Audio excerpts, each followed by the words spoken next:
क्या घर लेना एक बेसिक नीड नहीं है? आने वाला समय ऐसा होने वाला है जिसमें ना तो कोई घर खरीद पाएगा, ना ही उसे रेंट पर ले पाएगा। एक टाइम था जब लोग कहते थे चलो अपना घर नहीं तो किराए का घर तो ले ही लेंगे, लेकिन आज के टाइम में एक किराए का घर लेना भी एक बहुत बड़ा स्ट्रगल बन चुका है। घर इतने अच्छे नहीं, लेकिन रेंट बहुत प्रीमियम, यानी कि बहुत ही ज्यादा हाई फाई। फ्लैट अनफर्निश्ड, लेकिन उसका रेंट फुली फर्निश्ड से भी ज्यादा। ये कैसा इक्वेशन है?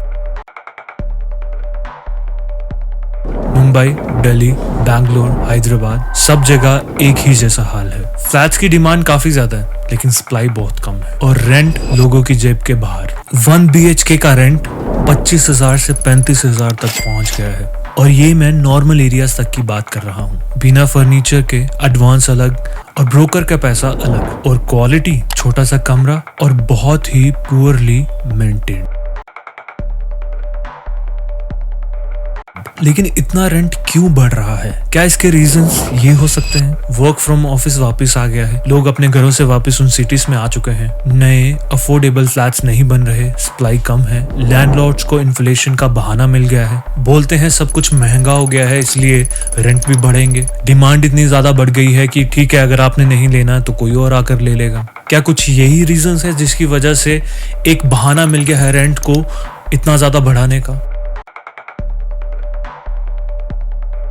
सबसे बड़ी प्रॉब्लम ये है कुछ बेसिक चीजें भी लग्जरी रेट पर मिल रही हैं। घर अनफर्निश्ड है, यानी कि no bed, no fridge, no cupboard, पर रेंट 30,000, सिर्फ इसलिए कि फ्लैट एक प्रीमियम लोकेशन पर है, इंफ्रास्ट्रक्चर बन गया, मेट्रो पास में है, तो लैंडलॉर्ड समझते हैं कि प्रीमियम बन गया है सब कुछ, और दिल जितना चाहे उतना रेंट मांग लेना चाहिए।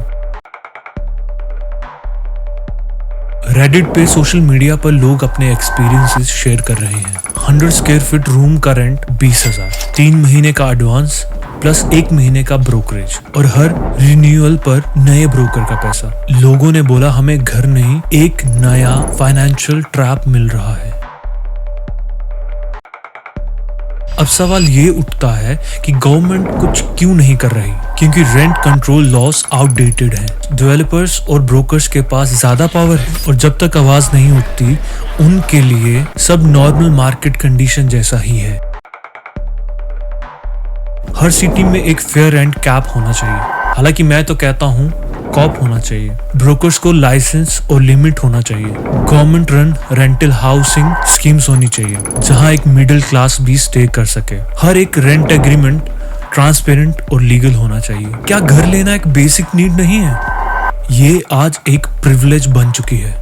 ये फाइट सिर्फ एक फ्लैट के लिए नहीं है, ये पूरी डिग्निटी के लिए है। अगर आप भी रेंट स्ट्रगल फेस कर रहे हैं तो कमेंट करके अपनी सिटी और अपना रेंट बताओ, और वीडियो को जितना ज्यादा हो सके उतना शेयर करो, क्योंकि जब तक हम बोलेंगे नहीं कोई सुनेगा भी नहीं। अगर अभी तक आप मेरे साथ बने रहे हैं तो मैं आपको एक बात बताना चाहूंगा, फेसबुक पर आप जितने भी ग्रुप्स देखते हैं ना अबाउट फ्लैट्स, तो उस पर फुली रिलाई मत करें। उसमें बहुत सारे फेक लोग बैठे हुए हैं। किसी को भी घर देखे बिना, बात किए बिना आप घर पर बैठकर ही टोकन मनी बिल्कुल मत देना।